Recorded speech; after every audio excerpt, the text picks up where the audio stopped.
සියලු දෙනාටම සුබ සන්ධ්‍යාවක්. අපි කොළඹ විශ්වවිද්‍යාලය 2017 7 වෙනි මාසේ 4 වෙනිදා තමයි අවසන් වලට කැඳවලා තියෙන්නේ. ඒ නිසා අපි වසර 6කට පස්සේ තමයි ඔබතුමාලව කැඳවන්නේ. අපි විශ්වවිද්‍යාල ප්‍රතිපාදන කොමිසමේ සභාපතිතුමා සමග සාකච්ඡා කරලා අපි අපේ විශ්වවිද්‍යාල පද්ධතිය කෝප් කමිටුව හමුවට කැඳවන්න විටින් විට තීරණය කරා. ඒ නිසා මේ විශේෂ හේතුවක් මුල් කරගෙන නෙමෙයි එකක් අපි තමුන්නාසලා කාලයකට කැඳවලා තිබුණ නැහැ. දෙවෙනි එක හොඳින් කටයුතු කරන විශ්වවිද්‍යාල අපි කෝප් කමිටුව හමුවට කැඳවලා ඒ විශ්වවිද්‍යාලවල මේ කටයුත්තට සම්බන්ධ වෙන උපකුලපතිතුමා ඇතුළු පාලක සභාවට අපේ සුබ පැතුම් පිරිනැමීමකුත් අපි කරනවා විටින් විට. ඒ නිසා කොළඹ විශ්වවිද්‍යාලයේ අපි අද කැඳෙව්වේ විගණකාධිපතිතුමාගේ වාර්තාවත් ඒ වාර්තාවෙන් පැන නගින කාරණාත් උපකුලපතිතුමා අපිට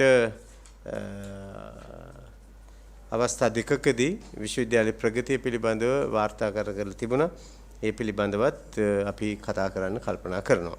ඒ නිසා ලේකම්තුමා අපි ඔබතුමාගේ කාලය ඉතුරු කරන්න ඕන නිසා කැමැති ඔබතුමා සමග පැමිණි කණ්ඩායම කරුණාකරලා අපිට හඳුන්වලා දෙන්න. මම නිහාල් රණසිංහ අධ්‍යාපන අමාත්‍යාංශයේ ලේකම් තුංග විශ්වවිද්‍යාල ප්‍රතිපාදන කොමිෂන් සභාවේ සභාපති HD කරුණාරත්න කොළඹ විශ්වවිද්‍යාලයේ උපකුලපති රෝහිත උඩුවාවල අතිරේක ලේකම් අධ්‍යාපන අමාත්‍යාංශයේ උසස් අධ්‍යාපන අංශය වලල්ලාවිට ප්‍රධාන මූල්‍ය නිලධාරී අධ්‍යාපන මම මහින්ද මඩිහේවා පාලක සභාවේ සමාජික මම ඉන්ද්‍රාණි සුගතදාස වීරතුංග පාලක මණ්ඩලයේ සමාජිකයෙක් කොළඹ විශ්වවිද්‍යාලයේ මම කී සෙඩ්බර්ට් ලේකාදී කොළඹ විශ්වවිද්‍යාලයේ මම තනුජා ධර්මසේන මූල්‍ය අධිකාරී කොළඹ විශ්වවිද්‍යාලයේ N P. Silva deputy internal auditor Colombo විශ්වවිද්‍යාලයේ උපුල් සොන්නාදර පීඨාධිපති science faculty of science Sampath පුංචි හේවා පීඨාධිපති නීති පීඨය රංගිකා ලසන්ති ජ්‍යෙෂ්ඨ සහකාර ලේකකාධිකාරී නීති හා ප්‍රලේඛන කපිල බණ්ඩාර පීඨාධිපති අධ්‍යාපන පීඨය ප්‍රදීප් ධර්මදාස පීඨාධිපති කළමනාකරණ හා මූල්‍ය පීඨය අනුජා ජයවර්ධන භාණ්ඩාගාර නියෝජිත කළමනාකරණ විගණන කමිටුව රංජන පියදාස තාක්ෂණ පීඨයේ පීඨාධිපති Abdul Aziz dean faculty of graduate studies Ashen Jayasekara පාලක සභාවේ සමාජික කමල් පෙරේරා දේශීය වෛද්‍ය පීඨයේ පීඨාධිපති විරාජ් ප්‍රනාන්දු ජ්‍යෙෂ්ඨ සහකාර අභ්‍යන්තර විගණක විශ්වවිද්‍යාල ප්‍රතිපාදන කොමිෂන් සභාව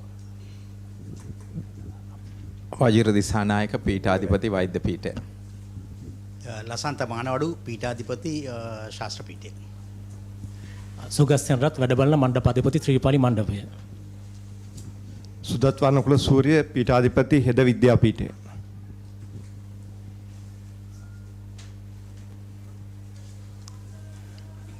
බොහොමත්ම ස්තුතියි තමුන්නාසලා මුණ ගැහිලා අපිට කතා කරන්න ලැබීම අපි කෝප් කමිටුව කරන ගෞරවයක් විදිහට තමයි සැලකන්නේ.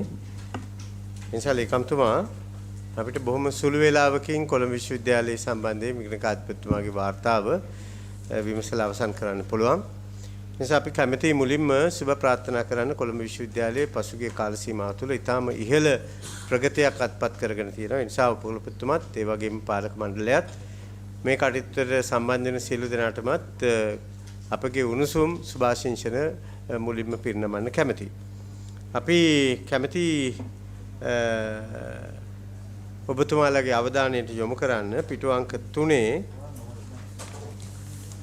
1.5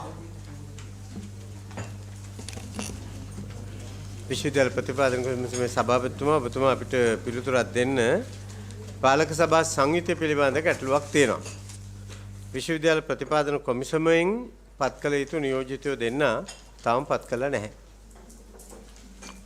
සභාපතිතුමනි කොළඹ විශ්වවිද්‍යාලයේ ඉතාමත් මෑතකදී නව පීඨයක් විශ්වවිද්‍යාලයට එකතු වුණා. දේශීය වෛද්‍ය පීඨය ඒ වෙනුවෙන් දැන්ටමත් පියවර අරගෙන තියෙනවා. සුදුසුකම් තියෙන පාලක සභා සමාජිකයින් ඉතාම ඉක්මනින් කොළඹ විශ්වවිද්‍යාලයට කොච්චර කාලයක් ගත වෙයිද? තව සති දෙකක් ඇතුළත.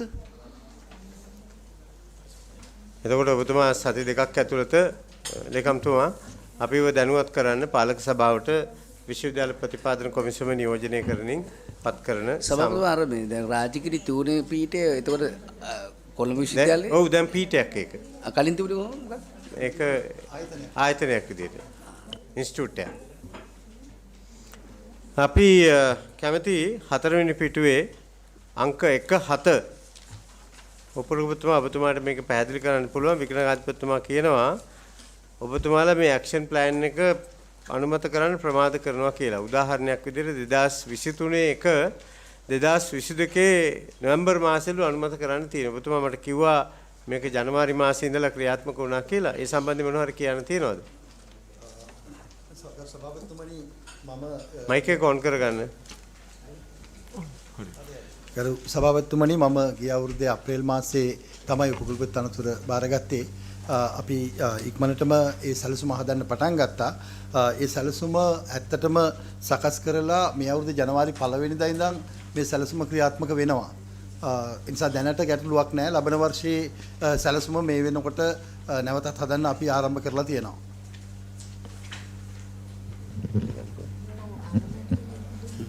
අනුමැතිය කවදාද ලබාගෙන තියෙන්නේ කියලා වික්‍රමකාතිපතිතුමා විමසා හිටිනවා.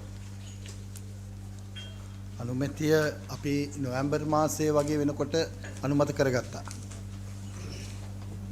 අපිට උත්තරයට එවලා තියෙන්නේ ගරු සභාපතිතුමනි 2023 2023 අප්‍රේල් 18 අනුමත කරා කියලා. ඒ කියන්නේ උපකුලපතිතුමා වරින් වර සංශෝධන කීපයක් වුණා. ඒ සමහර සංශෝධන අවසාන සංශෝධනය වෙන්න ඕනේ. රෙජිස්ට්‍රාර් මම හිතන්නේ ලේකාධිකාරීතුමා පැහැදිලි කරයි.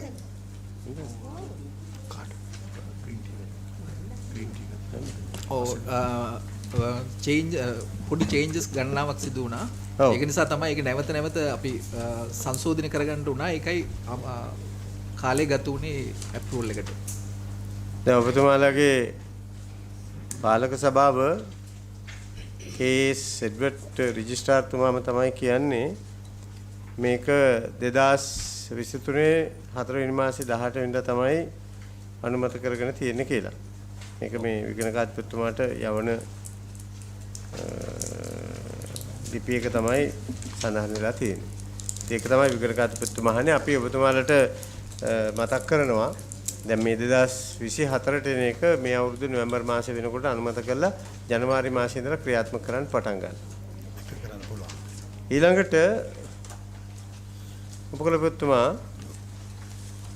ඔබතුමාට අනුමත කාර්ය මණ්ඩලයේ 2369 සභාපතිතුමා සමාවෙන් දැන් මේක අර අපි උපදේශකාර සභාවල නිතර මතුවෙන එක තමයි මේ ඇක්ෂන් මේ ක්‍රියාකාරී සැලැස්ම දිගින් දිගටම ප්‍රමාද වීම හැම ආයතනයකම දැන් වෙලා තියෙන දැන් මේ උපකුලපතිතුමා මහන්සියලා හිටියට දැන් කලින් හිටපු උපකුලපතිතුමාලා කළා නැහනේ. දැන් මේකට මොකක් කර ස්ථිර නිර්ණායකයෙක් අමාත්‍යාංශය මැදිහත් වෙලා අපේ කොමිසමේ සභාපතිතුමා මැදිහත් වෙලා කරන්න වෙන මොකද දැන් විශ්වවිද්‍යාල කියන්නේ අනිත් ආයතන වල ආදර්ශයක් දෙන්න ඕන තැනනේ. විශ්වවිද්‍යාලයේනේ අනිත් අනුත් සැලසුම් හදන මිනිස්සු බිහි කරන. ඉතින් මේක අපිට මොකක්ද දැන් අපිට පැහැදිලි වුණ එක සභාපතිතුමා මොකද පැහැදිලි නෑ. මොකද කරුණාකරලා මේක මේ විදිහට නම් දුවන්න බෑ. ඇත්තටම මේ විශ්වවිද්‍යාල පද්ධතිය මීට වඩා මේ ගුණාත්මක ඉහළ කළමනාකාරීත්වයකින් කරන්න වෙනවා. දැන් මොකද හැමතිස්සෙම මේ උපදේශකාර සභාවල කතා කරන සභාපතිතුමා මේ ඇක්ෂන් ප්ලෑන් පරක්කු වෙන එක සම්බන්ධයෙන් අපි ඉක්මනින් අවශ්‍ය කටයුතු කරගෙන යන්න. ඒක නෙමෙයි අපිට ඕන දැන් මේවා මෙහෙම පරක්කු වෙන්නේ ඇයි? ඒක දැන් මේක මොකක් හරි දැන් මේකම ඉක්මනට කරනවා කියන එක නෙමෙයි. දැන් ඊළඟ අවුරුද්දේ කෝප් එකට එනකොටත් කියන්නේ එතකොට මේක පරක්කු වුණා මේ හේතු අර කියන. අපි අහමුකෝ මෙහෙම විශ්වවිද්‍යාල ප්‍රතිපාදන කොමිසමේ සභාපතිතුමා ඔබතුමා වේද?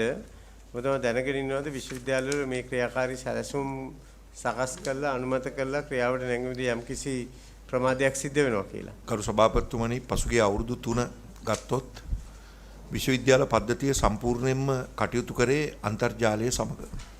දරුවන්ගේ අධ්‍යාපන කටයුතු වල විශ්වවිද්‍යාල පද්ධතිය තුල කිසිම අඩුපාඩුකමක් නැහැ. නමුත් අපි පිළිගන්නවා මේ සංයුක්ත සැලැස්ම ඊට පස්සේ මේ වාර්තා කිරීම වැනි දේවල් අපිට තිබිච්ච පහසුකම් සහ ඒ කාර්යයත් එක්ක යම් අතපසුවීම් සමහර තැන්වල සිදු වුණා. මම ඒ නිසා දරුවන්ගේ පැත්තෙන් ගත්තොත් කිසිම අඩුපාඩුවක් නැති වුණත් මෙවැනි දේවල් වල වාර්තාගත තත්ත්වයක් තියෙනවා.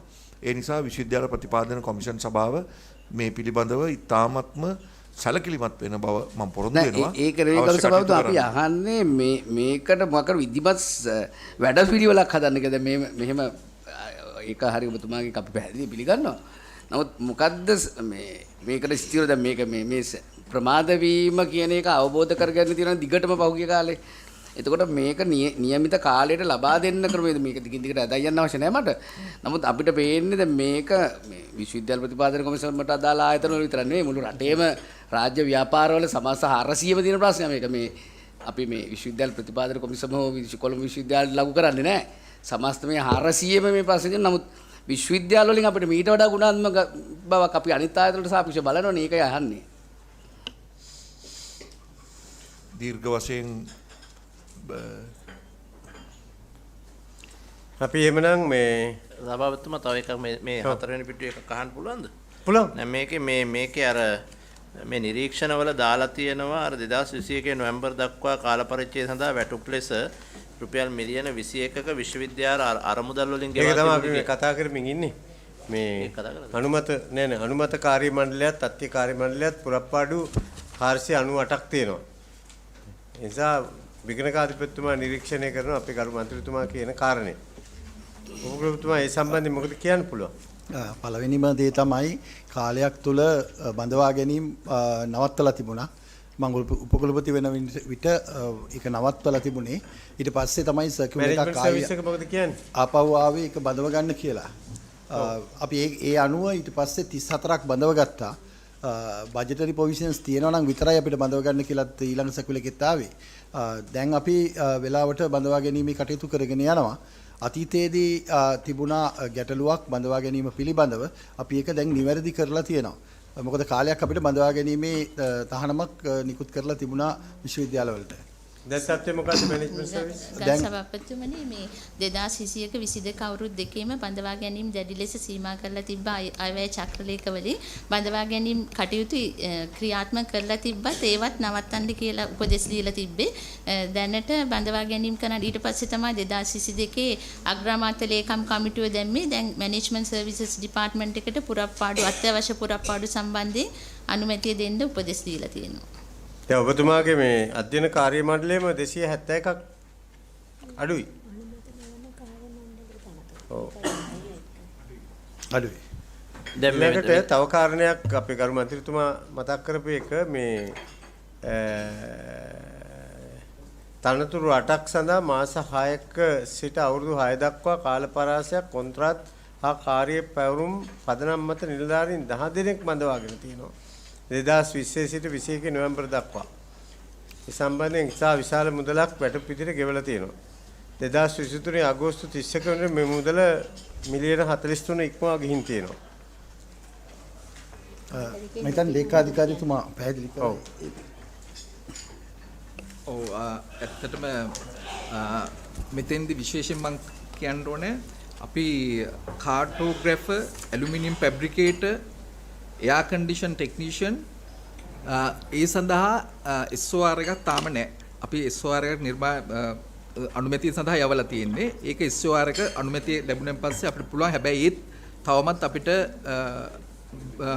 බඳවා ගැනීම කරන්න බෑ. දෙවෙනි එක attendant health service, welder, gardener, technical officer ජාතික අයවැය ලේඛන අංක 3 2020කට අනුව සියලුම බඳවා ගැනීම తాවකාලිකව නතර කරලා තියෙනවා. ඊට පස්සේ අපි ටෙක්නිකල් ඔෆිසර් ICT අනුමත තනතුරු ප්‍රධාන සංඛ්‍යාව 14ක් වද සේවක 9ක් අපි පුරප්පාඩු පුරවලා තිනවා. ටෙක්නිකල් ඔෆිසර් මෙකැනිකල් පුරවලා තිනවා. ටෙක්නිකල් ඔෆිසර් සිවිල් අපි බඳවා ගැනීම කරලා තිනවා. ටිකතුවා මේ කියන්නේ ඒක නෙමෙයිනේ. මේ කියන්නේ මේ මෙතන මේ විශ්වවිද්‍යාල අරමුදල් වලින් මිලියන 43ක් කියපේට. එතන විශේෂයෙන්ම කියන්න ඕනේ පද්ධති සංවර්ධක කියන තනතුර අපිට ට්‍රෙෂරි ෆන්ඩ්ස් වලින් ගෙවන්න බෑ. හැබැයි පද්ධති සංවර්ධක අත්‍යවශ්‍යයි අපිට. මොකද අපේ SIS එක ඒ කියන්නේ ස්ටුඩන්ට් ඉන්ෆර්මේෂන් සිස්ටම් එක ගෙනියන්නේ එයා තමයි. එයා හෝම් මේඩ් සිස්ටම් එකක් තියෙන්නේ. එයා තමයි ඒක කරන්නේ. ඒක නිසා අපි එයා ගත්තා ප්‍රමාණ සමීක්ෂක දිල්හානි කියලා මම නම කියන එක හොඳ නැහැ. ප්‍රමාණ සමීක්ෂකලා දෙන්නෙක් අපි ගත්තා. මොකද ඒ කාලේ වෙනකොට අපේ ප්‍රොජෙක්ට්ස් විශාල සංඛ්‍යාවක් යනවා. ඒ ප්‍රොජෙක්ට්ස් වල ප්‍රමාණ සමීක්ෂකවරු අපිට අවශ්‍යයි. අපි ඒක නිසා විශ්වවිද්‍යාල අරමුදලින් ඒක මම හිතන්නේ උපකුලපතිතුමා මෙතන ප්‍රශ්නේ තියෙන්නේ කාඩර් එක අප්‍රූව් කරගෙන නැහැ. හරිද? ඒ නිසා මේ ලේකාධිකාරිතුමා මම හිතන්නේ දීර්ඝ පැහැදිලි කිරීමක් කරනවට වඩා විගණකාධිපතිතුමත් කියනවා මේකට අවශ්‍ය කරන කාඩ් අනුමැතිය මැනේජ්මන්ට් සර්විස් එක අනුමැතියට යොමු කරා නම් අනුමැතියට යොමු කරන්න. එතකොට අනුමැතිය ලබා ගන්න පුළුවන්. අපි හැබැයි යොමු කරලා තියෙන්නේ. අපි ඒක යොමු කරලා තියෙන්නේ. කරන්නම් කියලා ඉදිරියේදී අපි නැවතත් ඉදිරිපත් කරන්න ගරු සභාපතිතුමනි. ඔව්. මේ ඊටමත් වැදගත් මාතෘකාවක් මේ වෙලාවේ සාකච්ඡාවට භාජනය වුණේ. කොළඹ විශ්වවිද්‍යාලය ගත්තොත් ලංකාවේ රෑන්කින් වලින් මේ වෙලාවේදී වෙබෝමෙට්‍රික්ස් නම්බර 1 තියෙන විශ්වවිද්‍යාලය. ඔව්. මේ සෑම විශ්වවිද්‍යාලයකම කටයුතු සිදු කරගෙන යද්දී මේවට වෙබ් මාස්ටර්ලා කියලා වෙනම කාඩර්ස් නැහැ. මේ සියලුම දේවල් කරගෙන යන්නේ වොලන්ටියර් බේසිස්. සමහරවිට ඒ ආචාර්යවරු ඒවා අතෑරලා වෙනත් කාර්යයන් වලට විදේශගත වුණාම සති ගණන් ඒවා කරගන්න බෑ. ඇත්තටම අපි 2019 මුල් අවසාන වෙද්දී මහා භාණ්ඩාගාරයත් එක්ක සාකච්ඡා කරලා මෙවැනි අලුත් තනතුරු කීපයක් විශ්වවිද්‍යාලවල ඇතිකරන්න බලාපොරොත්තුෙන් හිටියේ. නමුත් අවාසනාවන්ත සිදුවීම් එක්ක මොනවද අලුත් තනතුරු උදාහරණයක් හැටියට වෙබ් මාස්ටර් කෙනෙක්. ඔව්. බ්‍රෑන්ඩ් මැනේජර්ස්ලා අපේ බ්‍රෑන්ඩ් එක නැති වෙන එකයි වෙන්නේ සමහරවිට එළියට ආපුවාම. නමුත් ඒවා යථා තත්ත්වයට පත් කරන්න ජාත්‍යන්තරයට ගෙන යන්න ඒවා වෙනුවෙන් ඩෙඩිකේටඩ් තනතුරු නැහැ ගරු සභාපතිතුමනි. ඔබතුමාට මේක ඉතාමත් පැහැදිලි ඇති මේ කියන දේ. ඉතින් ඒ නිසා මේ තනතුරු ඇතිවිය යුතුයි. දැනට මේවා සල්ලි තියෙන විශ්වවිද්‍යාල නම් මේ ආකාරයට කාගේ හෝ සේවය ලබාගෙන ඒ කටයුතු සිදු කරමින් තමයි මේ ජාත්‍යන්තරයත් එක්ක කටයුතු කරගෙන යන්නේ. ඉතින් මේක විධිමත් කරනවා නම් අතිශය වැදගත්. සභාපතිතුමනි ටෙක්නිකල් ප්‍රශ්නයක්. ඒ කියන්නේ දැන් මේ වාගේ ගානකට සභාපතිතුමා අනුමැතිය ලබනකොට මේක අනුමත කරන්නේ පාලක සභාවෙන්ද? පාලක සභාවේ අය දැනුවත්වනේ. හරි. දැන් උදාහරණයක් හැටියට ගත්තොත් ඊයේ පෙරේදා මේ විශ්වවිද්‍යාල ක්‍රීඩා කටයුතු අවසන් වුණා. කොළඹ විශ්වවිද්‍යාලයට ක්‍රීඩා අධ්‍යක්ෂකවරයෙක් නැහැ. අපි පත් කරන්න සියලුම කටයුතු සිදු කරලා අපි බලාගෙන ඉන්නවා. ඒ සඳහා අවසරය මේ ජාතික ප්‍රතිපත්තිය යටතේ නැහැ. ඉතින් සභාපතිතුමා මේ කළමනාකරණ සේවයකේ මේ අධ්‍යක්ෂතුමී ඉන්නවා. එතුමියට මේ කැඳෙවිත් ඔය කාරණා සම්බන්ධයෙන් තමයි ඒ අවශ්‍ය අවධානය යොමු කරගන්න. හේතුව දැන් මේ අර තිබුණු බාධක ක්‍රමානුකූලව ඉවත් කරලා තියෙනවා. අපි කැමති ඔබතුමාලව එක්කන් යන්න 6 වෙනි පිටුවේ 10 වෙනි කාරණේට. මේ උපකුලපතිතුමා මේ නිර්දේශය කොහෙන්ද ලැබුණේ? ඒ කියන්නේ මේ බැඳුම් කඩ කරලා තියෙන වෙලාවක මේ රයිට් ඔෆ් කරලා තියෙනවා රුපියල් 61869. සභාපතිතුමනි මේක ටිකක් කාලයකට කලින් වෙච්ච දෙයක් මම හිතනවා ලේකාධිකාරීතුමා මේ සඳහා පිළිතුරු දෙයි කියලා. අපි ඉතින් හුඟක් වෙලාවට මේ ඔබතුමාගේ කාලේ සිද්ධ වෙච්ච ඒවා නෙවෙයි මේ සාකච්ඡාවට භාජනය කරන්නේ ඊට පෙර කාල සීමාවල ඉතින් කරන්න දෙයක් නැහැ. උපකුලපතිතුමා කියන තනතුරෙන් තමයි අපි මේ ප්‍රශ්න කරන්නේ. ඔව් ලේකාධිකාරීතුමා රයිට් ඔෆ් කරා 61,869 rupees. අපිට දැනගන්න ඕන කවුද ඒක නිර්දේශ කරේ කියලා. පාලක සභාව. පාලක සභාවෙන් තමයි අනුමැතිය දුන්නේ. ඔව්. නිර්දේශ කරේ විශ්වවිද්‍යාලයේ ඒවකට පැවතුනා නීති කමිටුව. නීති උපදේශක කමිටුව. ඒ කමිටුවෙන් තමයි අපිට නිර්දේශ ඉදිරිපත් කරේ. එතකොට ඔව් මේකට මේ ගාන අය කරගන්න අපි ලීගල් කටයුත්තකට ගියොත් එහෙම මම හිතන්නේ විශාල මුදලක් වැය කරන්න සිද්ධ වෙනවා. ඒවක් අපේ විගණකාධිපතිතුමාගේ අදහස නම් මේ there is a calculation error. ඒ ගණනය කිරීමේ දෝෂයක් නිසා තමයි ඒක සිද්ධ වෙලා තියෙන්නේ. මත් එහෙම රයිට් ඔෆ් කරනවා නම් මේ ට්‍රෙෂරි එකේ අනුමැතිය ගන්න වෙයි නැත්තම්. ඒක අනිත් වර්ධි පූර්වාදර්ශන්නේ ඒ විදිහට මේ විදිහට එහෙම ගෙවන්න බෑ කියලා මෙයා කළොත් අනිත් කොහොම කට්ටිය කියයි එහෙම මේ ගෙවන්න බැරි නිසා ඔක්කොම රයිට් ඔෆ් කරලා දාන්න කියලා අනිත් විශ්වවිද්‍යාලවලත් ඇතිනේ මේ වගේ. මේක නරක පූර්වාදර්ශයක් නේද? මම දන්නේ මම හිතන විදිහට ඒක මෙහෙම කරන්න පුළුවන්ද කියලා. සභාපතිතුමනි මේක අය කරලා තියෙනවා. අය කරලා මේ එයා ෆන්ඩ් එකනුත් අය කරලා කොටසක් ඉතුරු වෙලා තියෙනවා. ඉතින් ඒ කියන්නේ අය කිරීමේ ගැටලුවක් පවතිනවා එතන. සම්පූර්ණ මුදලම අය කරන්නේ නැතුව මේ ගණනය කිරීම. කොටසක් ඉතුරු කරගත්ත නිසා ඒ වරද රයිට් ඔෆ් කරන්න තීරණය කළා කියන්නේ. ගණන් විශ්වවිද්‍යාල සාමාන්‍ය ගණන් හදන්න පුළුවන් නේද? නේ? අපකරුවන් ගෙනුත් අය කරලා තිබුණා. ජනාධිපති කියන එකට ඔබතුමාලා එකගද? ඔබ කවුද අපේ ලේකම්තුමා ඒකට විරුද්ධ නම් කියන්න පුළුවන්. ඒක වැරදි නම් නේ. එහෙම නැත්තම් මේක මම හිතන්නේ මම හිතන්නේ උපකල්පතුමා මේ සම්බන්ධයෙන් මේ ගත තීන්දුව සම්බන්ධයෙන් අපිට යම්කිසි පැහැදිලි කිරීමක් කරන්න සති දෙකක් ඇතුළත මේ නිර්දේශය කොහොමද ලැබුණේ? එහෙම නැත්තම් මේ රුපියල් 61869 අය කර ගැනීම හා අය නොකර ගැනීම පිළිබඳව මහා භාණ්ඩාගාරයෙන් විමසලා. අපි ඊළඟ කාරණයට යනවා 7 වෙනි පිටුවේ 13 වෙනි අංකය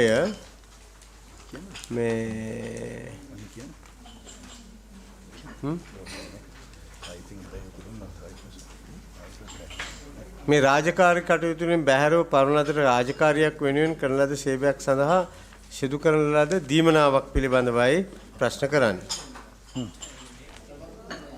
ඉන් ડોකියුමන්ට් වල එහෙම මේ පොඩි සංශෝධනයක් මෙයක් කරලා තියෙනවා. නෑ නේ. 7 වෙනි පිටුවේ 13 වෙනි කරුණ. 7 වෙනි පිටුවේ 13 වෙනි කරුණ අපේ එකේ තියෙන 7 වෙනි පිටුවේ තියෙන්නේ 17 වෙනි කාරණා. එන පිටුවේ 6 වෙනි පිටුවේ 13 මේකේ 7ද කියලා තියෙන්නේ. උපාධි අධ්‍යයන පීඨය කියලා පටන් ගන්න එක. අන්න හරි හරි. මේක මේ මගේ ළඟ තියෙන එක. හරි. ඔබතුමා පටන් ගන්න හරි. ඔව්. මොකද ඔබතුමා? ඔව්. උපාධි අධ්‍යයන පීඨය මේකත් පෙර කාලයේ සිදු වූ සිදුවීමක්. ඒ උපාධි අධ්‍යයන පීඨයේ මම හිතන්නේ ගොඩනැගිල්ල සකස් කිරීමේදී ඒ සඳහා ඉංජිනේරු කාර්යමය කටයුතු සඳහා CECB එක අරන් තියෙන්නේ. මේ අවස්ථාවේදී ඩිපියුටි රෙජිස්ට්‍රාර් හිටපු කෙනා ඒ CECB එකට අවශ්‍ය පහසුකම් සපයලා තියෙනවා. ඔහු වෘත්තියෙන් ප්‍රොජෙක්ට් මැනේජර් කෙනෙක් ප්‍රයිවට් සෙක්ටර් එකේ ඉඳලා තමයි විශ්වවිද්‍යාලයට ඇවිල්ලා තියෙන්නේ. ඉතින් මේ ප්‍රොජෙක්ට් එක කරනකොට රෑ රාත්‍රියේ පවා ඇවිල්ලා තියෙනවා. දැන් පාර කඩලා වතුර එහෙම ගන්නකොට රෑ දෙකටත් ඇවිල්ලා තියෙනවා. මේ කොයි කාලෙද මේ සිද්ධ වෙලා තියෙන්නේ? 2017. 2017. එතකොට එතුමා තමන්ගේ සේවා කාලයට අතිරේකව කරන ලද සේවය වෙනුවෙන් තමයි මේ මාස ගානට මේ ගෙවීම කරලා තියෙන්නේ විශ්වවිද්‍යාලයේ උපයාගත් මුදල් වලින්.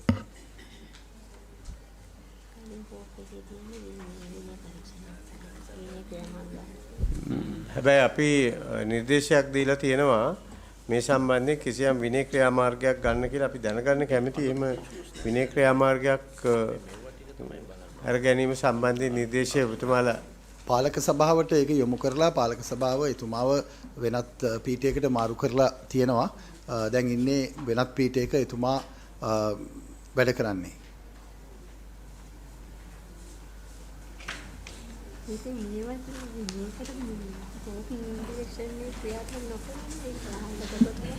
මෙමයි උපරෝපතම තියෙන the committee directed to AO to come to an arrangement in consultation with the governing council regarding the disciplinary action to be taken against the officer responsible and to report to the committee.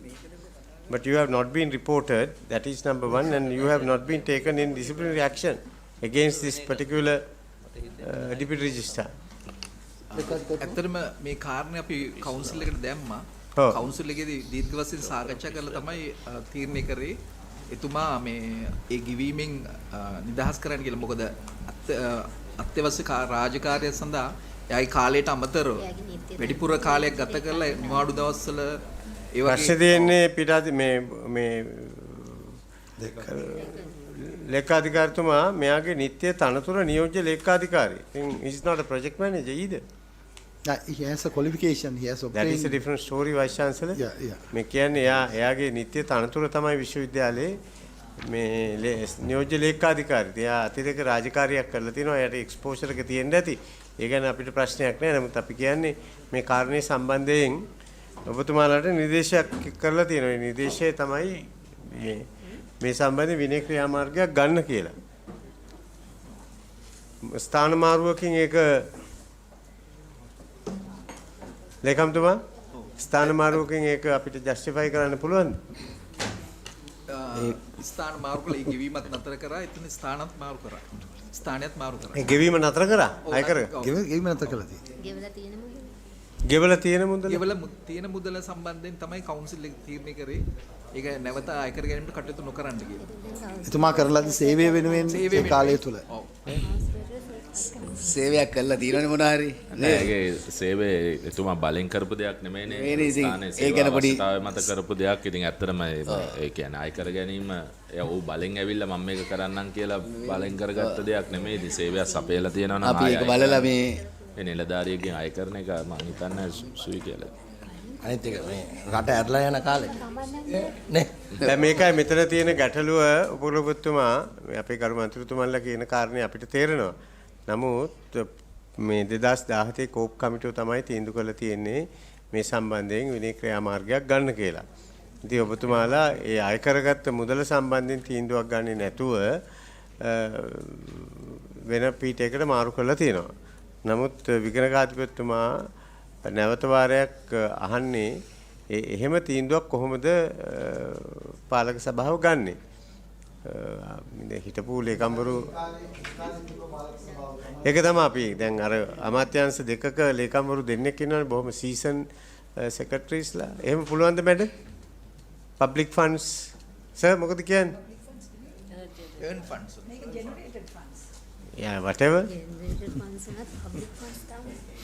එම කියන්න බෑ ජෙනරේටඩ් fund කියලා. ඒ කියන්නේ ඒක තමයි මම හිතන්නේ ඔබතුමා make it shorter මේ සම්බන්ධයෙන් ඔබතුමාලා නැවත වාරයක් මේ කවුන්සිල් එක්ක කතා කරලා නේද?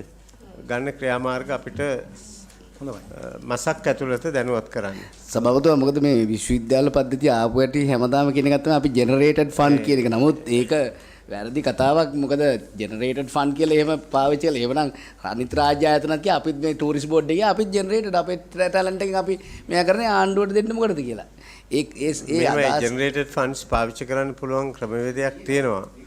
මේ මම හිතන්නේ මේ කාරණේත් ওই විදිහට තමයි යන්නේ නැති. නමුත් මේ නියෝජ්‍ය ලේකාධිකාරිවරයා විශ්වවිද්‍යාලයේ තනතුරක් දරන අතර වාරේ තමයි මේ සර්විස් අපෙල්ල තියෙන්නේ. ඒක තමයි විගණකාධිපතිතුමා මහන්නේ සේවයේ සපයමින් සිටියේදී එයාගේ තනතුරේ කටයුත්තක් නෙවෙයි මේ කරලා තියෙන්නේ. අතිරේක තනතුරට පරිබාහිරව එතුමාව පත් කරලා තියෙන්නේ. නෑ නෑ මම කියන්නේ ඒකනේ මේක කිව්වට කවන්න. නමුත් අර සමාජයට ගත්තොත් දැන් මොරටුව ආවත් කියන්නේ ඕක ජයපුරාවත් කියන්නේ ඕක නිකන් අපි කියන්නේ හරි එන්ටර්ටේන් කරනවා ඒකයි. විශ්වවිද්‍යාල ප්‍රතිපාදන කොමිසමේ සභාපතිතුමා අපිට කියන්න බෑ මේ ජෙනරේටඩ් ෆන්ඩ්ස් පාවිච්චි කරන එක ගැන මොකද්ද මේ තියෙන නිර්ණායකේ? දැන් උදාහරණයක් වශයෙන් අපි හිතමු කොළඹ විශ්වවිද්‍යාලයේ MBA උපාධිය සම්බන්ධයෙන් නම් ඒ සම්බන්ධයෙන් අයවැය මුදල් කමිටුවට ඉදිරිපත් කරන්න ඕනේ. මුදල් කමිටුවේදී එය සම්මත වෙන්න ඕනේ. ප්‍රතිපාදන කොමිෂන් සභාවේ වෙනම චක්‍රලේඛ නිකුත් කරලා තියෙනවා.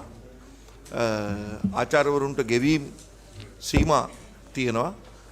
ඊට පස්සේ වෙනත් වියහියදන් සම්බන්ධයෙන් සීමා පනවලා තියෙනවා. ඒ චක්‍රලේඛයට යටත්ව තමයි මේ අයවැය ලේඛන ඉදිරිපත් කරන්නේ. ඊට පස්සේ ඒ අයවැය ලේඛන පාලක සභාවෙන් අනුමත වෙන්න ඕනේ. ඉතින් අධ්‍යාපන කටයුතු වලින් තමයි ඒ ඉපයීම් කරන්නේ. ඉතින් ඒවත් මේ පබ්ලික් ෆන්ඩ්ස් විදිහට තමයි ගන්නෙ. හරි. අපි එමනම් 14 වෙනි කාරණයට යනවා. මේ 2023 අගෝස්තු 31 වන විටත් විශ්වවිද්‍යාලය සතු ඔප්පු නොමැති ඉඩම් 9ක් තිබිලා තියෙනවා. ඔප්පුතුමා ඔප්පු නොමැති ඉඩම් සඳහා ලිපි නිකුත් කරලා තියෙනවා. ඒක ප්‍රාදේශීය ලේකම් කාර්යාලයට අදාළ තැන්වලට ලිපි ලේඛන යොමු කරලා තියෙනවා. සමහර ඒවා අපි ඔප්පු පවරාගෙන තියෙනවා. මම හිතනවා මේ දීර්ඝ විස්තරයක් ලේකාධිකාරීතුමා ඉදිරිපත් කරයි. ඔව් ඇත්ත වශයෙන්ම මේ සම්බන්ධ අපි නිරන්තරයෙන්ම කටයුතු කරනවා. දැනට අපි ළඟ තියෙනවා ඔප්පු නැතුව තියෙන්නේ හැවුලොක් විමෙන්ස් හොස්ටල් එකේ නෑ. ඒකේ නෑ කියන්නේ මෙහෙමයි අපි සියලුම වැඩ කටයුතු කරලා තියෙන අවසාන අදියරේ තියෙන්නේ. ඒ කියන්නේ ඩිවිෂන් සෙක්‍රටරියේට් සබ්මිට් කරලා ඒවා සර්වේ ජර්නල්ස් ඩිපාර්ට්මන්ට් යවලා ඒ ටික තියෙනවා.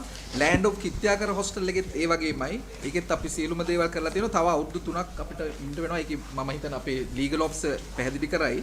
ඒකට ඇෆිඩෙවිට් එකක් ඉදිරිපත් කරන්න. හරිචන්ද්‍ර මාවත ඒකත් අපි ඔක්කොම සබ්මිට් කරලා තියෙනවා. ඒකෙත් සර්වේ ජර්නල්ස් ඩිපාර්ට්මන්ට් ඔෆිස් එකට දාලා තියෙනවා. ඒක ලැබුණාම ඒකත් අපිට ගන්න පුළුවන්.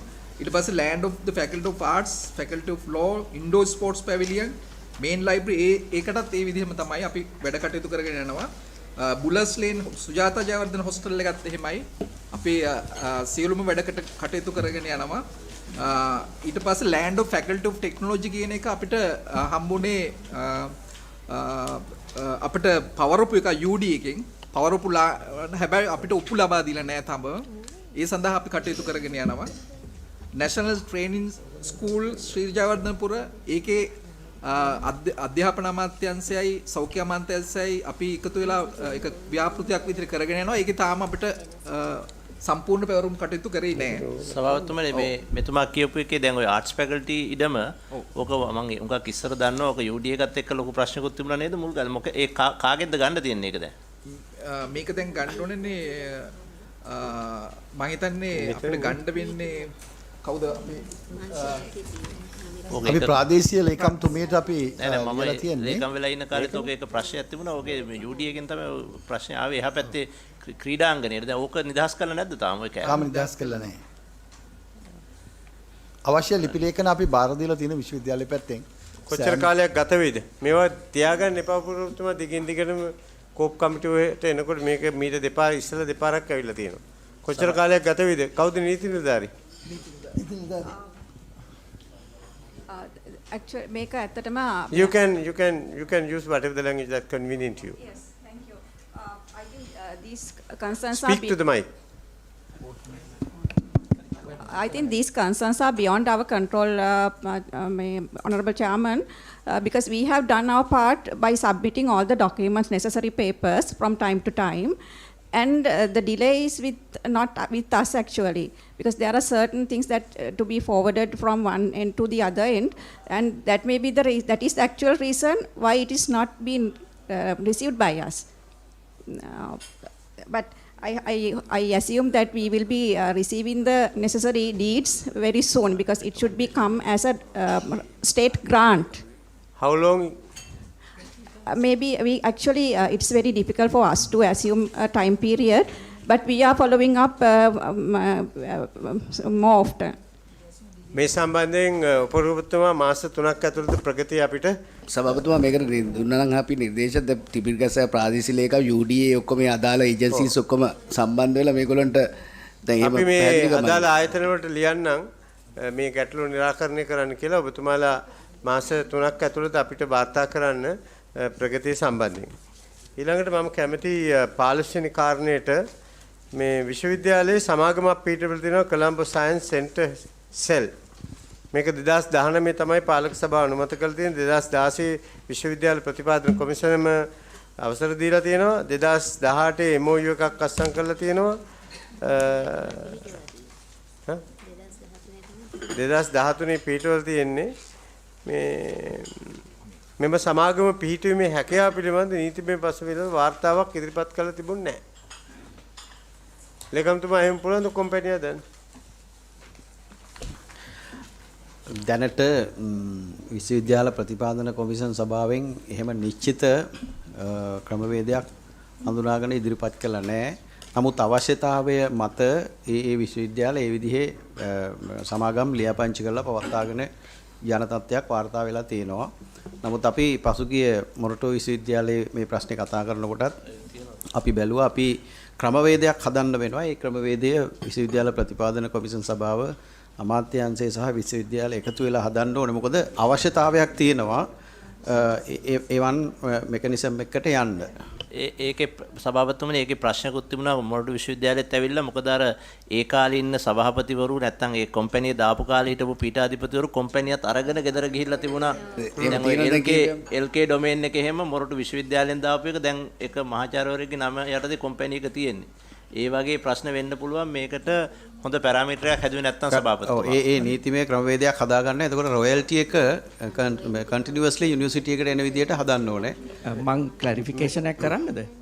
මම ඩීන් සයන්ස් ෆැකල්ටි එකේ ඇත්තටම මේකේ කවුන්සිල් එක අප්‍රූවල් කරලා තියෙන්නේ 2013. ඊට පස්සේ UGC එකත් අප්‍රූවල් කරලා තිනවා 2013. 2016 මොකක්ද හම්බෙලා තියෙන්නේ එතකොට? 18 තමයි මේ මෙමෝ එක සයින් කරලා තියෙන්නේ. ඒ කියන්නේ But you have received something on the 2016 from UGC. මම dates ටික කියන්නම්. 13 තමයි Colombo University Council එකයි. No, there was a circular by UGC in 2016 and then you signed an MOU in 2018. No, that was after we established. So UGC started sending the circular after that. දැන් කියන්නකෝ මේ සමාගම මේකේ නීතිමය හැකියාව පිළිබඳව. ඒක ඇටර්නි ජෙනරල් එකෙන් අපි අහලා තියෙනවා. එයාගේ ලෙටර් එකක් ඉෂුව කරලා තිනවා 19 යුනිවර්සිටි ඇක්ට් එක අනුව ඒක ප්‍රයිවට් කම්පැනියක් හැටියට තමයි එස්ටැබ්ලිෂ් කරන්න පුළුවන්. ඒක යුනිවර්සිටි ඇතුලේ බෑ කියලා. ඒ අනුව කොතනද ඒ ඇක්ට් එකේ තියෙන්නේ? ඇක්ට් එකේ තන කියලා නෑ. එයාගේ ලෙටර් එක අපි ගාව තියෙනවා. නීතිපතිතුමාගේ ලෙටර් එක. ඒ අනුව කම්පැනි එක එස්ටැබ්ලිෂ් කරපු එක හරිය ඇත්තටම. අපේ ලෙටර් දෙන්න පුළුවන්. මට පොඩ්ඩක් විශ්වවිද්‍යාල පනතේ UGC chairman is there a provisions in UGC Act? කරු සභාපතිතුමනි විශ්වවිද්‍යාල පනත යටතේ විශ්වවිද්‍යාල වලට පෞද්ගලික ආයතන ගේන්න පුළුවන් කමක් නැහැ. නමුත් අද ලෝකේ නව සොයා ගැනීම් සියල්ලක්ම පාහේ එන්නේ විශ්වවිද්‍යාල වලින්. ඉතින් ඔබතුමා පනත සංශෝධනය කරගන්න. පනත සංශෝධනය කරලා පනත බාර දීලත් ඉවරයි. ඔව්. මෙතන තියෙන ප්‍රශ්නේ මේවා මෙවැනි ආයතන පහක් තියෙනවා. ඒ ආයතන පහම පිහිටවල තියෙන්නේ මේ කම්පැනි ඇක්ට් එක යටතේ. එතකොට මේවා බොහොම සත්භාවයෙන් යුක්තව විශ්වවිද්‍යාල ඇතුලේ පිහිටවලා විශ්වවිද්‍යාලයේ දේවල් තමයි කොමර්ෂලයිස් කරලා තියෙන්නේ. යනකොට ගෙනියන්න බෑ. ගෙනියන්න බෑ. එතන ඊට පස්සේ වෙලා තියෙන දේ තමයි මේවා කාලාන්තරයක් තිස්සේ විශ්වවිද්‍යාලයට මම විවෘතව කතා කරන්නේ මේ එන ඔඩිට් කොහරිස් එක්ක මේ ආචාර්යවරුන්ට මේක පෞද්ගලිකව පිළිතුරු සපයන මට්ටම් දක්වා ඇවිල්ලා අවසානයේදී මේ කොමර්ෂලයිසේෂන් එක 100%ක් නැවතිලා මේ ආයතන පවා විශ්වවිද්‍යාලයෙන් එළියට ගෙනියන මට්ටම දක්වා ඇවිල්ලා තියෙනවා. ඉතින් මේකට සාධනීය පිළිතුරක් වශයෙන් ඔඩිටර් ජෙනරල්ගේ මතය උට වඩා වෙනස් ඉවර කරන විනාඩියේ කැබිනට් මණ්ඩලයට පත්‍රිකාව ලෑස්ති කරලා තියෙනවා. අමාත්‍යාංශය සහ ප්‍රතිපාදන කොමිසම මේ අවස්ථාවේදී සාකච්ඡාවේ තියෙන්නේ සති දෙකක්වත් යන්න ඉස්සෙල්ලා අපිට ඒක ඉවර කරගන්න පුළුවන්. මේකට සම්පූර්ණ ගයිඩ්ලයින්ස් හදලා තියෙනවා. අපි කැමතියි මේ ගයිඩ්ලයින්ස් ඔඩිටර් ජෙනරල් එක්කත් කතා කරලා ඇටර්නි ජෙනරල් එක්කත් කතා කරලා අපිට මේක එකලාසයක් කරගන්න පුළුවන් නම් අපිට මේ ආයතන නැවත විශ්වවිද්‍යාලය ඇතුළට ගේන්නත් පුළුවන්. දැනටත් විශ්වවිද්‍යාලයේ ඇතුලේ ගොඩාක් ප්‍රොඩක්ට්ස් හැදෙනවා. ගොඩක් හැදෙනවා ප්‍රොඩක්ට්ස්. මේවා ඔක්කොම අපි නිකන් අතහැරලා දානවා. ඒ පේටන්ට් කාගේද කියලා අහනවා. ඒ පේටන්ට් වලට සාමාන්‍යයෙන් ප්‍රතිපත්තිමය වශයෙන් සෑම විශ්වවිද්‍යාලයක්ම කටයුතු කරන්නේ තුනෙන් එකක් ඒක සොයාගත්ත පුද්ගලයාට, තුනෙන් එකක් විශ්වවිද්‍යාලයට, තුනෙන් එකක් ඒක වියදම් කරපු බාහිර ආයතනයට. ওই විදිහට තමයි යන්නේ. ඇමරිකන් පේටන්ට් එක යන්නේ ඒ විදිහටමයි. පේටන්ට් ගොඩක් යනවා. මං හිතන්නේ අපි ඔඩිටර් ජෙනරල් එක්කත් ඇටර්නි ජෙනරල් එක්කත් ප්‍රතිපාදන කොමිසම අපේ ලේකම්තුමා එක්ක අපිට වාඩි වෙලා මේ ප්‍රශ්නේ විසඳ ගන්න වෙනවා. මොකද මේක නෑ ඒක තමයි මේක ඇත්තටම මේ අපි විසඳ ගන්න ඕන එකක්.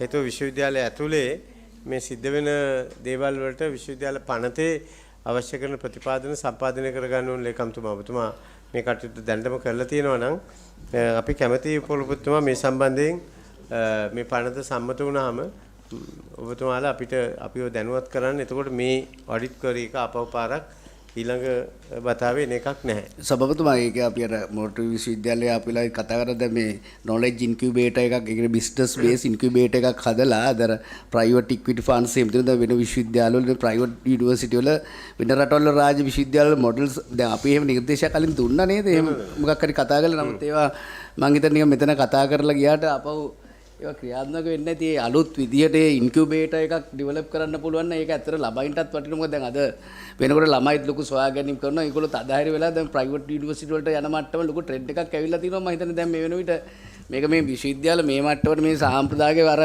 මහනමිටි අදහස් විදිහට ගියොත් එම මේ සභාපතිතුමා ඉතින් අපේ විශ්වවිද්‍යාල පද්ධතියට ඉතින් එක පිරිසක් විතර මේ ළමයි ඉතුරු වෙයි. අනිත් අය මම හිතන්නේ මේ ගමනත් ඒ ලෙවල් පාස් වෙච්ච අය ගොඩක් අපි දන්න විදිහට මේ urban areas වල ගොඩක් ගෙවල් දොරවල් උගස් තියලා හරි යන්න පුළුවන් ළමයි මේ ලංකාවේ අපේ විශ්වවිද්‍යාල වලට එන්නේ නැති මට්ටමක් විතරයි. එතකොට අපිට මේ වගේ මේ කම්පැනි හදලා ඉන්කියුබේටර්ස් හදලා ඉන්වෙස්ට් කරලා වැඩක් නැහැ. ඉතින් එහෙම නොලෙජ් එක තියෙන මිනිස්සුන්ට එළියට යනවා. ඉතින් මම හිතනවා අපි නිර්දේශයක් දුන්නා නම් හරි. සභාපතිතුමනි මේ මම පෙන්눔 කරන්නේ මීට කලින් කෝප් සභාවට ඉදිරිපත් කරා මෙතන තියෙන සියලුම නිෂ්පාදන අද වෙළඳපොලේ තියෙන නිෂ්පාදන. මේ සියල්ලක්ම විශ්වවිද්‍යාල පද්ධතිය ආචාර්යවරු දරුවොත් එක්ක එකතු වෙලා මේක නව සොයා ගැනීම. නමුත් මේවා නීත්‍යානුකූලව විශ්වවිද්‍යාල වලට අයිතියක් ගන්න බැරුවයි මේ ඉන්නේ. එතකොට මේ කියන ඉන්කියුබේටර් මේ සිස්ටම් එක විශ්වවිද්‍යාල පද්ධතිය හදලා තියෙනවා. ගබදන් කියන්නේ මේක දර ජපාන් රිට්සුමේකන් යුනිවර්සිටි එක ගත්තොත් කෙලිම පුද්ගලිකාංශය ආයතනවල රිසර්ච් ඔක්කොම කරනවා. ඉතින් අනේ ඒ වගේ මොඩල් එකක් අපි යෝජනා කරන්න වෙනවා. ඉතින් ඒ වගේ දැන් ලෝකේ අලුත් කේස් ස්ටඩීස් තියෙනවානේ. දැන් අපෙත් ගත්තොත් ග්‍රීන් යුනිවර්සිටි එක ගත්තොත් මේ හෝමගම මාර සක්සස් ස්ටෝරි එකක් දැන්. සභාපතිතුමා අපිට වෙලා තියෙන්නේ අපේ පනත තාමත් මේ උපාධිධාරීන් නිර්මාණය කරන්න විතරයි විශ්වවිද්‍යාල පනත තියෙන්නේ. අපි මේ පරීක්ෂණ කරන්නේ විශ්වවිද්‍යාල ආචාර්යවරු පිටින් කියන සම්බන්ධයෙන් දැන් ඔය මේ අරමුදල් විශ්වවිද්‍යාල මේ ට්‍රෙෂරි ෆන්ඩ්ද නැත්නම් ඔය දැන් පරීක්ෂණ කරන ඒවා ජෙනරේටඩ් ෆන්ඩ්ස් කියන්නේ ඒ පරීක්ෂණ වලින්ම නිර්මාණය වෙන මුදල් තමයි. කරු සභාපතිතුමා මම හිතන්නේ මට ව්‍යාපාරිකයෙක් විදිහට පේන දෙයක්. ඉතින් මේ මෙතුමන්ලා මේ කරන දෙයට අපි දිරි දෙන්න ඕනේ කියන එක තමයි පනත සංශෝධනය කරන්න අපි නීති දාන්න නැතුව පනත සංශෝධනය කරන්න උදව් කරන්න වෙයි. ඒව නැතුව මේ නිකම් බොරුවට මේ පොඩි ප්‍රශ්නයක් අල්ලගෙන ඒගොල්ලන් අධාරයට අපි පත් කරනවා නම් ඉතින් මේක මීට වඩා යන්නේ නැහැ කියන එකයි මගේ මතය. සභාපතිතුමා දැන් මේ මෙතන මම හිතන්නේ මූල්‍ය ගැටලු කීපයක් තියෙනවා. මේක නීතිමය ප්‍රශ්නයට මම යන්නේ නැහැ. කම්පැනි ෆෝමේෂන් එක කම්පැනි එක අනිවාර්යෙන් ෆෝම් කරන්න ඕනේ. මම ඉන්න තැන ඇවිල්ලා ගුරුවරු ඉඳලා පාසල් වල මහාචාර්යවරු වෙනකන් එයාට සරිලන තරඟකාරී දීමනවල් වැටුප් තිබිය යුතුයි කියන තැන තමයි මම ඉන්නේ. එතකොට අපිට පාර්ලිමේන්තුවක් හැටියට තියෙන්නේ වගවීමනේ. ඒ සිස්ටම් එක ඇතුලේ බලන්න වගවීමක් තියනවද කියලා. එතකොට මෙතනින් එන එක ප්‍රින්සිපල් ඉෂුව එකක් ඇවිල්ලා රජයෙන් පාර්ලිමේන්තුවෙන් අනුමත කරන මුදල. ඒක එකක්. ඊට පස්සේ internally generated funds කියලා තව එකක් එනවා. දැන් අපි පාර්ලිමේන්තුවක් හැටියට කෝප් එකක් හැටියට දෙකේම වගවීම බලන්න ඕනේ. මොකද ඒක ඉන්නේ state assets are being used no. So that principle has to be basically followed, right? So I'm all for the research. I'm all for having the company, the legal issues, the Auditor General has properly raised it and it needs to be looked at. අනිත් එක ඇවිල්ලා සම්ප්‍රදාය තුල විතරක් අපිට ඉන්න බෑ. මොකද කිව්වා වගේ ඔබතුමා කිව්වා වගේ තුනෙන් එකක් කියලා I think we need to formalize all of this. because තව කවුරු හරි ඇවිල්ලා ඒක ආත් වෙනස් කළොත් අර වගවීමේ ප්‍රශ්නේ එනවා. කොහොමද අපි මේකේ වගවීම බලන ප්‍රශ්නය. එතකොට මේකේ ඒ කියන්නේ දැන් අර internal generated funds වල you had recently and I'm privy to this, that's why I'm bringing it up, issued a regulation. The university had issued a regulation. And in that regulation, courses walata, that certain how the funds are being used, how it is being allocated, etc., etc. right? And that's why, obviously, being a member of parliament, I'm privy to it because people send us these things, otherwise we won't even know about it, right? And now, what is the basis on which those percentages are basically given, right? I'm not trying to embarrass any individual. Ultimately, it has the whole, from the researcher down to the others involved in it, right down to the vice chancellor. That thing has, and it says this percentage is being given. So my question is, before we even get into parliament, right, is that being approved by the council of the university, one, right, where the percentages are put, and then what's the basis, what's the logic, right? Because I can't remember all the details, but I saw it. It says 15% goes to the vice chancellor. You know, in that whatever circular or whatever, right? Now, it's nothing to do with this vice chancellor. I am raising an issue of policy. Is it approved by the council? Has the UGC seen it? Has the UGC approved it? Right? So, to me, whether funds are generated internally or given from the budget, it doesn't really matter in terms of accountability. I'm all for researchers getting paid, and I'm all for encouraging to do that as well. But වගවීමේ පැත්තෙන් මම කතා කරන්නේ, I want to know whether these have been approved with. I don't know if the ministry has seen it or the UGC has seen it, or even whether the council has really approved it. Sir, may I respond to that? Yes. Sir, with regard to this division of the royalty payment, Yeah. it depends on the IP policy of the university, which has been approved by the council. And in that, as the chairman sir rightly pointed out, it is roughly 30% to the university, department and the inventor. That is the scheme has been adopted in the US also by following the Bayh-Dole Act, sir. And this is a model that has been developed throughout the world. Yeah, I don't buy these things about it's been followed in this country and that country. I really want to really know the basis, not just quoting one country, and I want to know who has actually approved it. Because otherwise you are taking the responsibility, and next time the percentages can change. Yeah, right? So that is why I asked, this has to be, it doesn't apply only to your university, it will apply to all the universities in the country, no? That's why I'm raising it. I also could like to raise the same kind of issue. I think it is better to have an internal circular on this matter, and then all universities could follow the same kind of procedures. There is a circular issued by the UGC in 2016 March.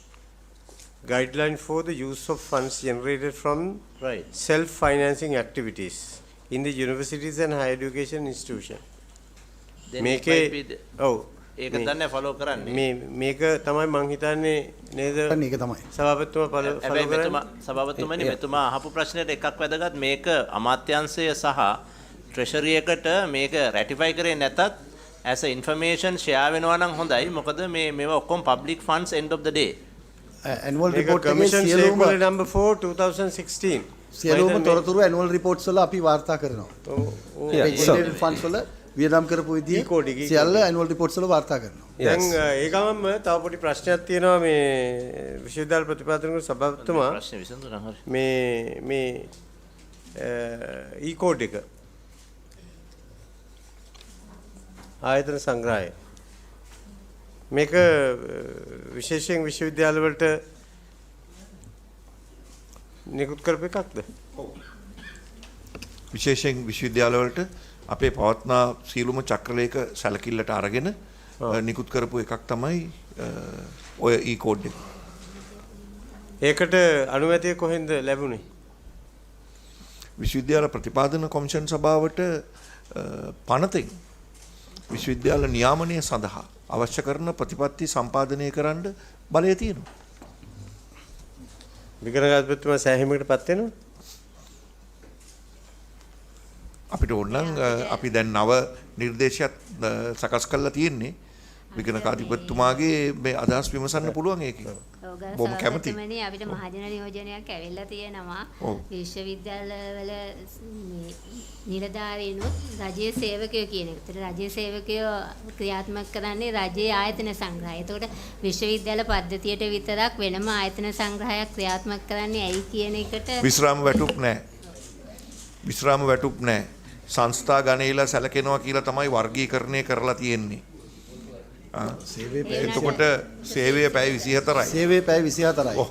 මං හිතන්නේ ඔය පෙත්සම මටත් ආවා. ඕක වැරදි. සභාපතිතුමා මං හිතන්නේ අපේ මේ වගේ පොඩි කාරණා එක්ක අපි අපෙන්න යන්න එපා. මේ මොනවද තියෙනවා නම් අපි ඒ අදාළ අමාත්‍යාංශ වලට උපදෙස් දීලා ඒවා මේ නිවැරදි කරගන්න මම හිතන්නේ ලේකම්තුමා ඒ කාරණේ ඇත්ත අපි මේ විගණකාධිපතිතුමා එක්ක මේ සම්බන්ධයෙන් විශේෂ සාකච්ඡාවක් පවත්වලා මේ විශ්වවිද්‍යාල පද්ධතිය ස්මූත්ලි යන්න ඕන. ඒවට බාධාවල් තියෙන්න බෑ. අපි තව කාරණා කීපයක් සභාපතිතුමා අර ඔබතුමා කිව්වානේ මාර්තු වල 2016 ලේඛනය තිබුණා කියලා. I will ask the Auditor General to actually audit based on that. That's we follow. So I'm just telling us that 2016 March that there is a circular. We need to find out whether those details are correct. And we are looking at the larger thing. We are not looking at just this one thing. We are looking at the larger thing on accountability on generated funds and other funds and how that is being carried out, and also go further and then make the changes to the act. ගරු මන්ත්‍රීතුමා මම හිතන්නේ අධ්‍යාපන අමාත්‍යාංශ ලේකම්තුමා ඔබතුමාත් විශ්වවිද්‍යාල ප්‍රතිපාදක කමිටුවේ සභාපතිතුමාත් විශ්වවිද්‍යාල කීපයක උපුල්කවතුරුත් එක්ක වෙලා විගණකාධිපතිතුමාත් එක්ක මේ තියෙන පොඩි දේවල් කතා කරලා විසඳ ගන්න. හරිද? දැන් මේගොල්ලන්ගේ අදහස් තියෙනවා ඔය patents ගැන generated funds ගැන දැන් treasury සම්බන්ධ කරගත්තා නම් මම හිතන්නේ ලේසි හේතුව විශ්වවිද්‍යාල අපි කැමති මීටත් වඩා independently වැඩ කරනවා නම් හේතුව දැන් මේ අපේ බජට් එකෙන්ම කියනවා treasury එකේ දැන් capital වලටත් හුඟක් වෙලාවට generated funds තමයි පාවිච්චි කරන්න කියලා. ඒ නිසා අපි ගරු සභාපතිතුමනි ගිය අවුරුද්දේ මිලියන 600කටත් වඩා කොළඹ විශ්වවිද්‍යාලය එදිනෙදා වැඩ කටයුතු කරගෙන යන්න මේ හම්බ කරපු සල්ලි වියදම් කරලා තියෙනවා. සාමාන්‍යයෙන් ගරු සභාපතිතුමනි අපිට මාසයකට රිකරන්ට් වලට ලැබෙන්නේ මිලියන 30ක් විතර.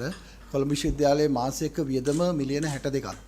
අපි සතුව තියෙන උපයාගත් අරමුදල් වල ඉන්ට්‍රස්ට් රේට් එකෙනුයි ඒ එදිනෙදා උපයන අරමුදල් වලිනුයි විශේෂයෙන්ම සති අන්තයේ පාඨමාලා සහ සෑමදාම සවස 8:08 වෙනකල් තියෙන පාඨමාලා වලින් උපයා ගන්නා අතිරේක කාලයේ වැඩ කරලා උපයා ගන්නා මුදල් වලින් තමයි මේ විශ්වවිද්‍යාලයේ බොහෝ කටයුතු සිදු වෙන්නේ. සභාපතිතුමා ඒකේ අනිත් පැත්තත් බලන්න ඕනේ. I am also ඔබතුමාගේ principle එකත් එක්ක all for the independence, more and more independence of the system. But with the independence goes responsibilities. ඒතර ඔයගොල්ලන් කිව්වා වගේ now you all put up a new building some time ago.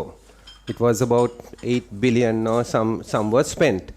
Then part of that, big amount was spent, which is good. Independence is good. But වගවීම බලන්න ඕනේ. Then you took a loan. I can't remember. It was more than 4 billion rupees is a loan, right? So මම අහන්නේ ඒක. I'm looking at it more from the finance side, right?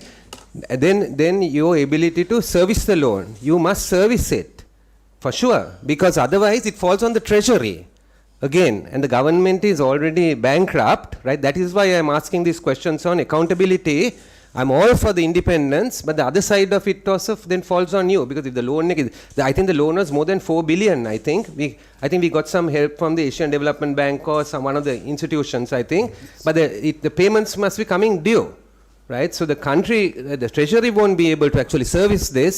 So you need to make sure that you can service it. That is why I'm raising these issues. Can you service that, for example? Yeah, Honorable Member, now last year we have serviced 837 million for that building by our generated funds. But this building is an agreement in 2001, which is with the Ministry and the Faculty of Medicine. To establish, I think, health related other services and medical faculty expansion. But we know within the university, some faculties generate their own funds. So we cannot use for committed funds for some other activity as well. So if I put all these 300 million additional money we have now as in our accounts, then monthly we cannot finance that recurrent expenditure.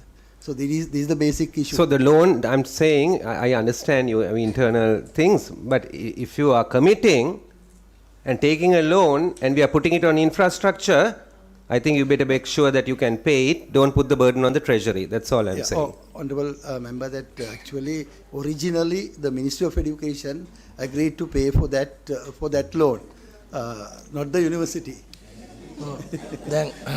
It's not the university loan. මම හිතන්නේ ගරු සභාපතිතුමා දැන් ප්‍රතිපත්ති මේ කාරණා පිළිබඳව අපි මෙතනදී නැතුව අපි ඔඩිට් එකෙන් දීලා තියෙනවා එකින් එක යන් අපි ඊළඟ කාරණයට යනවා 2020-21 වර්ෂයේ විගණන වාර්තා වලට ඇතුළත් වෙච්ච කරුණවලදී පළවෙනි කාරණේ තමයි මේ ATM machine. ඔබතුමා මේ ATM machine වලට රුපියල් මිලියන 2කට වඩා අඩු මුදලක් අඩුවෙන් තමයි කුලිය අය කරලා තියෙන්නේ. රාජ්‍ය බැංකු දෙකක ඉන්නේ ගිහිලා තියෙන්නේ. ඉතින් මේක සේවාවක් නේ ආයට. ඉතින් මම බලන්නේ මේ පැත්තෙන් මම දන්නේ නැහැ මේ වලට ඔඩිට් කුවාරි දාන්නේ ඇයි කියන එක.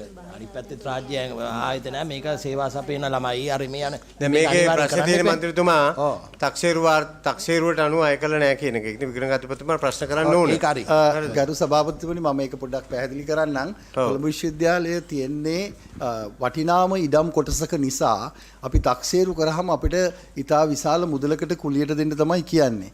අපි ඒ වුණාට කොටේෂන් කෝල් කරාම කවුරුවත් ඒ මුදලට ඇවිල්ලා විශ්වවිද්‍යාලයේ ළමයින්ට සර්විස් එකක් දෙන්න කැමති නෑ. මොකද සර්විස් එකෙන් උපයා ගන්නා මුදල දැන් උදාහරණයකට පෝස්ට් ඔෆිස් එක තියෙනවා. තැපැල් කාර්යාලයේ පාඩුවක් ලබන්නේ. මොකද මේ තැපැල් කාර්යාලයෙන් ලබා ගන්නේ ළමයින්ගේ ඉතා කුඩා සේවයක් පමණයි. බුක් ෂොප් එකත් ඒ වගේමයි.